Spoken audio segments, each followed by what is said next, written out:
Kwanza nikupe hongera. Lakini sisi kama wamama tumekuja kukuona. Lakini mimi naitwa Tumaini Neata. Dadangu hapa anaitwa Madam Malandi. Dadangu hapa anaitwa Madam Wana.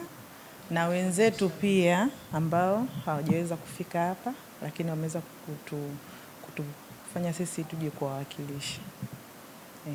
Kuna kidogo ambacho tumekuja nacho, kuja kukutia joto, maana sio kazi rahisi kulea.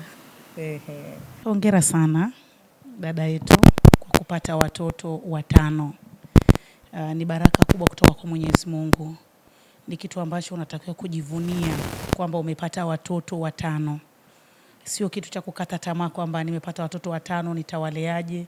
Mwenyezi Mungu amekupa watoto 5 na anajua kwamba utaweza kuwalea.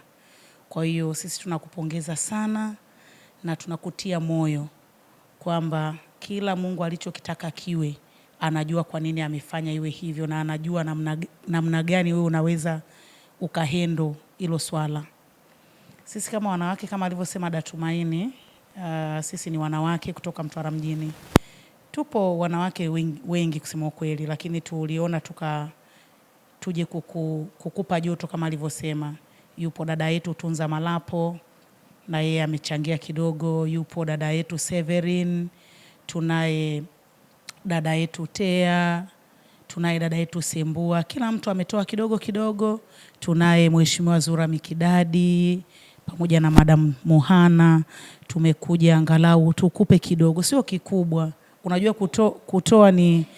kutoa ni moyo. Kwa sisi tukaona hichi kidogo tulichonacho tuje tushare na wewe. Unaweza kununua maziwa. Tunajua kunyonyesha watoto wengi sio kazi rahisi. Unaweza kununua maziwa basi watoto wakapata riziki. Kwa sisi tunakupongeza sana. Mwenyezi Mungu akubariki, akupe afya tele wewe na watoto.